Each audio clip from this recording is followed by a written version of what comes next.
आज वैसे भी मेरा मिजाज जरा उखड़ा उखड़ा था और जब मृदुला ने फ़ोन पर बताया कि इस बार वह अपनी शादी की सालगिरह गोवा में सेलिब्रेट करेगी, तब तो मेरा मन और छोटा हो गया। लगा एक मैं हूँ, बस इतना ही तो कहा था किशोर से कि केसरी फिल्म देखने चलते हैं, क्योंकि मुझे अक्षय कुमार की फिल्में बहुत पसंद आती हैं। तब कहने लगे कि फालतू काम के लिए मेरे पास समय नहीं है, ऑफिस जाना पड़ेगा, क्लोजिंग चल रही है। और इधर देखो, छुट्टी लेकर राजन अपनी पत्नी को गोवा घुमाने ले जा रहे हैं। ईर्ष्या नहीं हो रही है, बहन है वह मेरी तो ईर्ष्या क्यों होगी, मगर मेरे हिस्से में यह सुख क्यों नहीं है।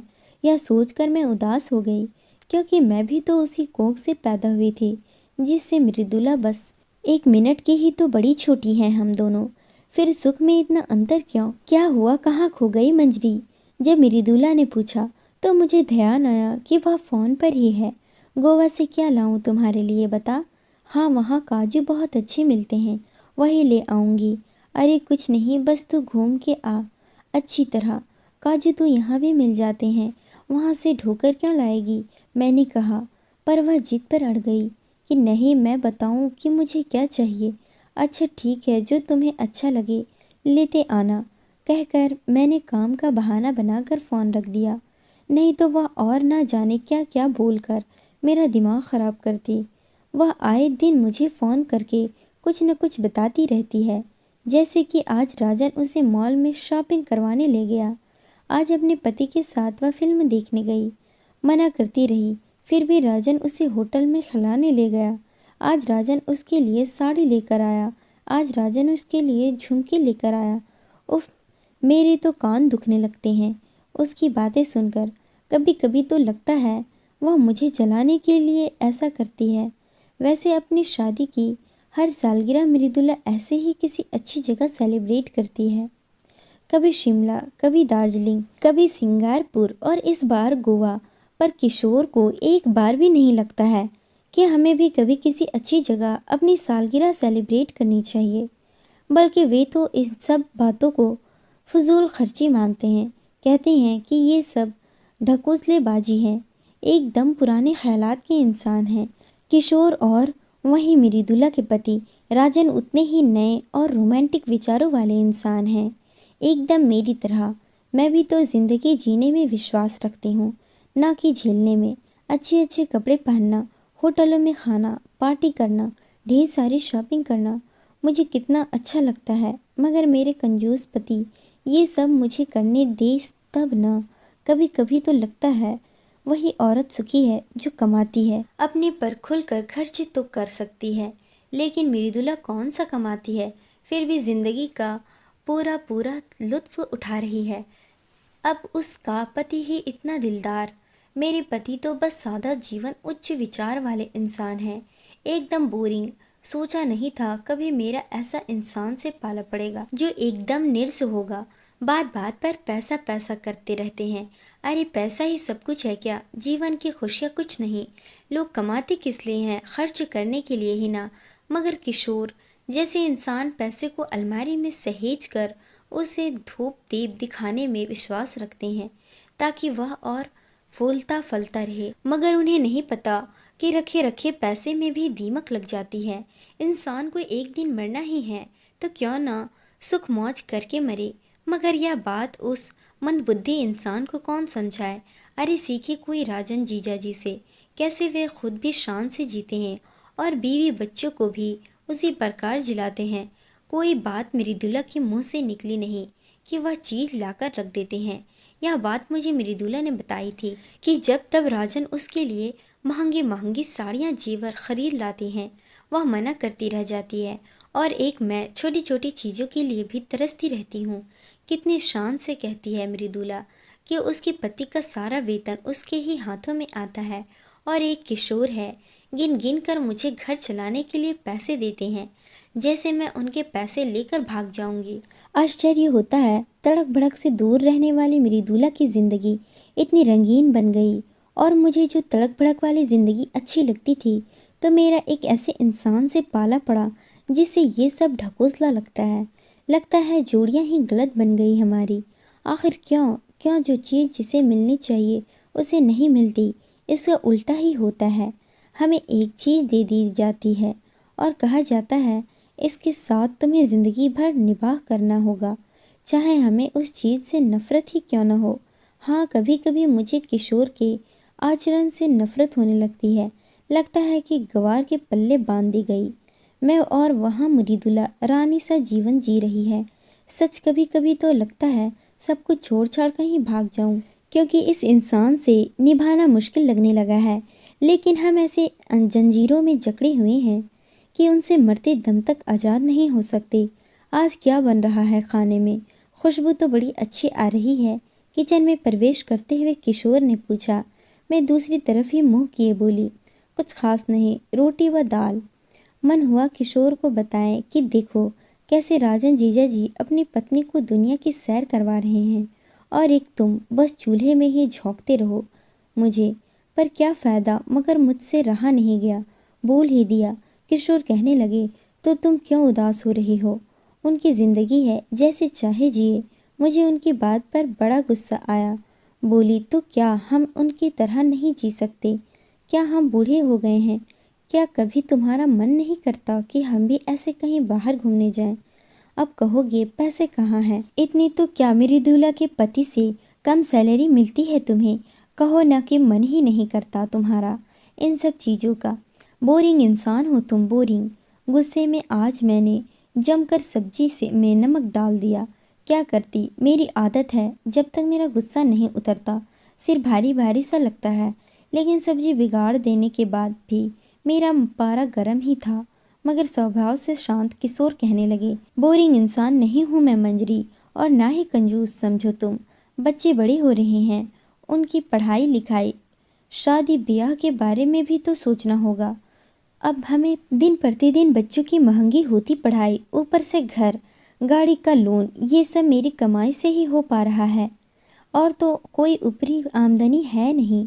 समझो अगर मैं आर्थिक रूप से कमज़ोर हो जाऊंगा तो तुम भी हो जाओगी, और मैं ऐसा नहीं चाहता। बताओ ना, कौन है चार पैसे से हमारी मदद करने वाला? कहने को बड़ा परिवार है हमारा, मगर सबकी अपनी डफली, अपना राग है। 1.5-2 लाख अगर घूमने में ही लगा देंगे तो सारा बजट बिगड़ जाएगा। दूसरों को देखकर मत जियो मंजरी, दुखी होगा। हम जैसे हैं ठीक हैं, बस यह सोचो खुश रहोगी। किशोर ने अपनी तरफ से मुझे खूब समझाया, मगर मेरे दिमाग में किशोर की कहीं एक भी बात नहीं घुस रही थी। मैं तो बस इतना जान रही थी कि किशोर राजन की तरह नहीं है, इसलिए उनकी हर छोटी बात पर भी मैं झल्ला उठती या उल्हाने देने लगती, और वे बेचारे चुपचाप मेरी झिड़की सुन लेते, क्योंकि वे जानते थे कि मैं लड़ाई के रास्ते ढूंढ रही हूँ, और वे घर में कलह नहीं चाहते थे। शाम को भी जब वे थके हारे ऑफिस से घर आते तो चुप ही रहते, जानबूझकर खुद को किसी न किसी काम में उलझाए रखते ताकि किसी बात पर मुझसे बहस न हो जाए। आज फिर मृदुला ने मुझे यह कहकर शौक दे दिया कि शादी की सालगिरह पर राजन ने उसे हीरे जड़ी अंगूठी दी। फिर बताने लगी कि वे कहाँ कहाँ घूमने गई, क्या क्या खरीदा वगैरह वगैरह, जिसे सुन सुनकर किशोर के प्रति मेरा गुस्सा और बढ़ने लगा। मैं तो मना कर रही थी, पर यह है कि शॉपिंग पर शॉपिंग करवाए जा रहे हैं। और जानती है मंजरी, राजन तो कह रहे थे कि अगर तुम और जीजा जी भी हमारे साथ गोवा आते तो और मज़ा आता। सच में गोवा बहुत ही सुंदर जगह है। राजन ने तो मुझे जबरन छोटे छोटे कपड़े, कैपरी, जीन्स, टी शर्ट आदि भी खरीदवा दिए और कहा कि यही पहनूं जब तक गोवा में रहे, पहनने पड़े। क्या करती, मृदुला कहे जा रही थी और मेरे सीने में धुक धुक कर आग जल रही थी। अच्छा ठीक है मृदुला, अब मैं फ़ोन रखती हूँ, खाना बनाना है ना। किशोर ऑफिस से आते ही होंगे। और बात न करने के ख्याल से मैं बोली तो वह फिर कहने लगी, अरे सुन ना मंजरी, मैं तो बताना ही भूल गई। वे तुम्हारे जीजा जी अपनी पसंद से तुम्हारे लिए साड़ी खरीद लाए हैं। कह रहे थे नीला रंग गोरी मंजरी पर खूब फबेगा। सही कह रहे थे। वैसे उन्होंने मेरे लिए भी उसी रंग की साड़ी खरीदी। कहने लगे कि भले तुम सांवली हो, पर मेरे लिए दुनिया की सबसे खूबसूरत औरत हो। अच्छा चल, मैं किसी रोज आती हूँ तुम्हारा उपहार लेकर। समझ में नहीं आया कि मंजरी क्या बके जा रही है। लगा बोलना कुछ और चाह रही थी, बोल कुछ और रही है। ठीक है मेरी दूल्हा, कहकर मैंने फ़ोन रख दिया और बेमन से खाना बनाने लगी। ना तो आज मेरा खाना बनाने का मन था और ना ही कोई और काम करने का मूड। एकदम ऑफ हो गया था। तभी किशोर का फ़ोन आया। कहने लगे कि आज उनका ऑफिस में ही खाना है तो मैं खा लूँ, उनकी राह न देखूँ। अच्छा है, वैसे भी मेरा खाना बनाने का मन नहीं था, अतः बच्चों को मैगी बनाकर खिला दी और ख़ुद टीवी खोलकर बैठ गई। लेकिन आज मुझे वह भी अच्छा नहीं लग रहा था। लगा आज मृदुला की जगह मैं हो सकती थी, मगर माँ ने ऐसा नहीं होने दिया।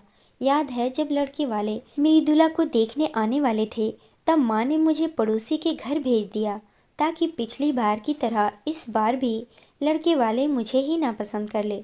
चूँकि मृदुला मुझसे 1 मिनट बड़ी है, इसलिए ब्याह भी पहले उसका ही हुआ था। मगर एक साधारण नैननक्श और सांवली लड़की को इतना अच्छा पति मिल सकता है, यह किसी ने नहीं सोचा था। मुझे लगा था जब मृदुला को इतना सुंदर राजकुमार जैसा पति मिल सकता है, तो फिर मुझे क्यों नहीं, क्योंकि मैं तो उससे लाख गुना सुंदर हूँ। लेकिन मेरा सपना कब ताश के पत्ते की तरह भर भरा कर बिखर गया जब पहली बार मैंने किशोर को देखा। जैसा नाम वैसा रूप, एकदम काला कलूटा। लेकिन अब तो शादी हो चुकी थी। याद है मुझे मृदुला को देखकर मोहल्ले की औरतें कहती थी कि मंजरी के ब्याह में तो कोई दिक्कत नहीं होगी, पर एक कलोटी को कौन पसंद करेगा। खान से निकले हीरे और कोयले से लोग हमारी तुलना करते थे। जाहिर था मैं हीरा थी और वह कोयला। याद है मुझे मृदुला को देखकर मोहल्ले की औरतें कहती थी कि मंजरी के ब्याह में तो कोई दिक्कत नहीं होगी, पर इस कलोटी को कौन पसंद करेगा। खान से निकले हीरे और कोयले से लोग हमारी तुलना करते थे। जाहिर था मैं हीरा थी और वह कोयला। जैसे जैसे हम बड़ी होती गई, यह भावना भी मेरे अंदर पनपती गई कि मैं मृदुला से सुंदर हूँ। मेरी बातों से वह आहत भी हो जाती कभी कभी, पर फिर सब कुछ भुलाकर एक बड़ी बहन की तरह मुझे प्यार करने लगती। एक बात थी, छल प्रपंच और ईर्ष्या नाम की चीज़ नहीं थी उसमें। एकदम दिल की साफ थी वह। जहाँ मैं छोटी छोटी बातों का बतंगड़ बनाकर माँ को सुनाती, वहीं वह बड़ी बात भी माँ से छिपा जाती ताकि उन्हें दुख न हो। शायद इसलिए उसे इतना कुछ मिला जीवन में। शादी के बाद जहाँ वह जीवन के सब रस चख रही थी, वहीं मैं हर चीज़ के लिए तरस रही थी। शुरू शुरू में तो किशोर का व्यवहार मुझे समझ नहीं आता, लेकिन धीरे धीरे समझ में आने लगा कि सिर्फ रूप रंग से ही नहीं, बल्कि चाल व्यवहार से भी उदासीन इंसान है ये। क्या यही मेरे हिस्से में लिखा था। कभी तो मन होता माँ से खूब लड़ूं, पूछूं कि क्यों क्यों उन्होंने मेरे साथ ऐसा किया। क्या जांच परख कर शादी नहीं कर सकते थे मेरी, जो मिला पकड़ा दिया। माँ बाप है या दुश्मन। एक बार लड़ भी ली थी उस बात पर, लेकिन मुझे समझाते हुए माँ कहने लगी कि लड़के का रूप नहीं गुण देखा जाता है मंजरी। जाने कौन सा बढ़िया गुण दिख गया उन्हें किशोर में, जो मेरा हाथ पकड़ा दिया। यही सब बातें कहकर सोच सोच कर कब तक और कितना कुढ़ती मरती मैं, सो उसी को अपना हिस्सा मानकर संतोष कर लिया। हम मध्यवर्गीय समाज में एक बार जिसका हाथ पकड़ लिया, मरते दम तक निभाना पड़ता है, सो कोई चारा नहीं था। इसलिए मैंने अपने ढीले मन को खूब कसकर बांध लिया और बंद कर लिया उस संकीर्ण चारदीवारी में खुद को, क्योंकि अब बाहर निकलने का कोई रास्ता नहीं था। लेकिन बार बार मृदुला का सुखी वैवाहिक जीवन देखकर कुढ़न तो होती ही थी ना चाहते हुए भी। फिर वही सब बातें दिमाग में शोर मचाने लगती कि वह मुझसे ज़्यादा सुखी क्यों है। उस रोज़ सुबह सुबह ही माँ का फ़ोन आया। घबराते हुए बोली, तुम्हारी मृदुला से कोई बात हुई है? फ़ोन आया था उसका क्या? नहीं तो माँ, पर क्या हुआ, सब ठीक तो है? मैंने पूछा तो माँ भर्राए कट से कहने लगी, कल से मैं मृदुला को फ़ोन लगा रही हूँ पर बंद ही आ रहा है। अरे तो जीजा जी को लगा लो, वो भी फ़ोन नहीं उठा रहे हैं। हो सकता है फिर दोनों कहीं घूमने निकल गए होंगे। जाते तो रहते हैं हमेशा। यह बात मैंने ईर्ष्या से भरकर कही। अच्छा आप चिंता मत करो, मैं देखती हूँ। फ़ोन लगाकर सच में मृदुला का फ़ोन बंद आ रहा था और राजन का भी। कहीं कुछ गड़बड़ तो नहीं। माँ की घबराहट देखकर मैंने उसके घर जाने का मन बना लिया। माँ मैं उसके घर जाकर देखती हूँ, आप चिंता मत करो। लेकिन अब मुझे भी घबराहट होने लगी थी, क्योंकि फिर मैंने उसे कई बार फ़ोन लगाया पर बंद ही मिलता। किशोर को जब मैंने सारी बात बताई तो कहने लगे कि मैं चिंता ना करूं, चलकर देखते हैं। पर आपका ऑफिस जब मैंने पूछा तो किशोर बोले कि वे मुझे मृदुला के घर छोड़कर उधर से ही ऑफिस निकल जाएंगे और आते वक्त लेते आएंगे। हाँ, यह सही रहेगा, मैं बोली। वहाँ पहुँचने पर जो मैंने देखा उसे देखकर स्तंभ रह गई। मृदुला बिस्तर पर पड़ी कराह रही थी और उसके शरीर पर जगह जगह चोट के निशान थे। चेहरा भी नीला पड़ गया था। बहन को इस हालात में देखकर मेरी आंखें भर आई। मृदुला, ये सब क्या हुआ? ये चोटी कैसे? और राजन जीजाजी कहाँ हैं? मैंने पूछा। वह रो पड़ी। फिर जो बताया उसे सुनकर मुझे अपने कानों पर भरोसा नहीं हो रहा था। उसने रोते रोते बताया, अगर मेरा पति बदसूरत होता, गरीब होता, लेकिन अगर वह मुझे प्यार करता तो मैं खुद को दुनिया की सबसे खुशहाल औरत समझती। मगर राजन का सुंदर होना मेरे लिए अभिशाप बन गया। रोज नई नई लड़कियों के साथ रातें बिताती है, उन पर दिल खोलकर पैसे लुटाते हैं। कभी कभी तो लड़की को घर भी ले आते हैं और जब मैं कुछ बोलती हूँ तो उसके सामने ही मुझ पर थप्पड़ बरसाने लगते हैं। वह तो अच्छा है कि बच्चे हॉस्टल में रहते हैं, नहीं तो उन पर क्या असर पड़ता। राजन की हरकतों का जब से ब्याह हुआ है एक दिन भी ऐसा नहीं गया जब राजन ने मेरे रूप रंग को लेकर ताने ना कसे हो। कहते हैं कि उन्हें तो गोरी लड़की चाहिए थी, कैसे काली कलूटी उनके मत्थे मर दी गई। जानती है मंजरी, हमारा फोटो देखकर राजन को लगा था उनकी शादी तुम्हारे साथ होने वाली है, इसलिए उन्होंने शादी के लिए हाँ बोल दी थी। लेकिन जब पत्नी के रूप में मुझे देखा तो आग बबूला हो गए। पति पत्नी के बीच की बात है, यह सोचकर अब परिवार वालों ने भी मेरा पक्ष लेना छोड़ दिया। लेकिन समाज में मैं अपनी इज्जत के डर के कारण वे मुझे ढो रहे हैं। कहने को तो मैं उनके साथ गोवा मलेशिया घूमती हूँ, पर वहाँ होती तो उनके साथ उनकी मासूका ही। मैं तो बस पिछली सीट पर बैठे तमाशा देखती हूँ। राजन के जो सारे दोस्त आज तक दबे ढके थे उन सभी को मृदुला एक एक कर मेरे सामने खोलने लगी। आज तक मैं किशोर को संकीर्ण विचारों वाला और ख़राब इंसान समझती थी, लेकिन आज मुझे पता चला कि किशोर कितने अच्छे और सच्चे इंसान हैं। एक लंबी सांस छोड़ते हुए फिर मृदुला कहने लगी, जरा भी चिंता नहीं है उन्हें अपने बच्चों के भविष्य की। मौज मस्ती में सारे पैसे लुटा रहे हैं। 2 महीनों से मकान का किराया बाकी है। मकान मालिक झिड़क जाता है, कहता है कि आपका मुंह देखकर चुप रह जाता हूँ। बहन मानता है वह मुझे, लेकिन घोड़ा कब तक घास से दोस्ती कर सकता है। मंजरी, अगर मकान मालिक ने निकाल दिया तो हम कहाँ जाएंगे? सही कहती हूँ, तुम्हारे पति के पैर के धोवन भी नहीं है राजन। वे तुम सबके लिए कितना सोचते हैं, देखती नहीं क्या? मैं एकदम सीधे सच्चे इंसान। विश्वास नहीं हो रहा था कि मृदुला जो कह रही है वह सच है। जिस इंसान के लिए मेरे दिल में ढेरों सम्मान था वह एक पल में ख़त्म हो गया। कितना अच्छा इंसान समझती थी मैं राजन को।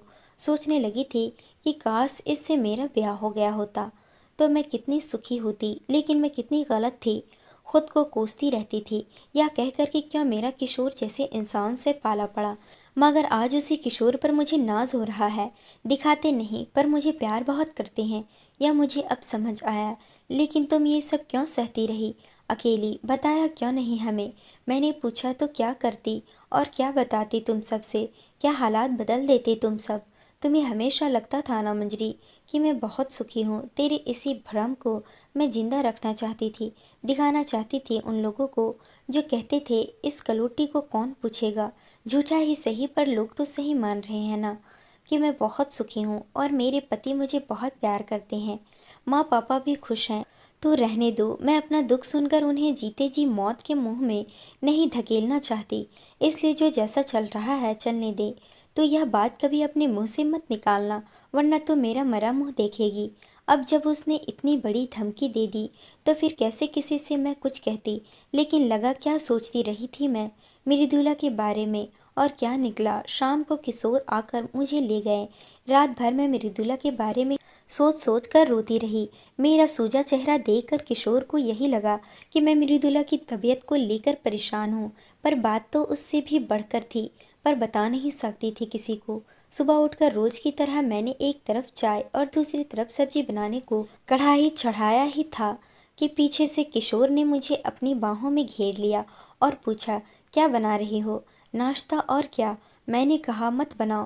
पर क्यों? मैंने प्रश्नवाचक नज़रों से देखा। ये कहने लगे, आज छुट्टी ली है, केसरी फिल्म देखने चलेंगे। ज़्यादा बातें न बनाओ, कल तक तो तुम्हें फिल्में अच्छी नहीं लगती थी, फिर आज कैसे? वे मेरे मुंह पर हाथ रखकर बोले, तुम्हें अच्छी लगती है ना अक्षय कुमार की फिल्में? और मुझे तुम मुस्कुराते हुए किशोर बोले, मगर मैं मुंह बनाते हुए बोली, अगर छुट्टी ले रखी थी तो पहले बता देते, जरा देर और सो लेती, बेकार में जल्दी उठना पड़ा। अच्छा छोड़ो ये सब, यह बताओ हमारी शादी की सालगिरह आने वाली है, कहाँ चलना है सेलिब्रेट करने? किशोर ने पूछा। मतलब कि गोवा चलें? मेरे गाल पर चुंबन देते हुए किशोर बोले। तो मेरा मन गुदगुदा गया। नहीं, कोई ज़रूरत नहीं फिजूल खर्ची करने की, गांव चलेंगे, माँ पिता का आशीर्वाद भी मिल जाएगा, कहकर मैं अपनी भी चाय लेकर बालकनी में आ गई और चुस्कियाँ लेने लगी। पहले कभी सुबह इतनी सुहानी नहीं लगी थी जितनी आज लग रही थी। सोचने लगी, सब कुछ तो है मेरे पास, प्यार करने वाला पति, दो प्यारे प्यारे बच्चे, अपना घर, ज़रूरत के सारे सुख, तो फिर किस मृत तृष्णा के पीछे भाग रही थी मैं? देखा तो किशोर मुझे ही निहार रहे थे। जब मेरी नज़रें उनसे मिली तो वे मुस्कुरा पड़े और मैं भी।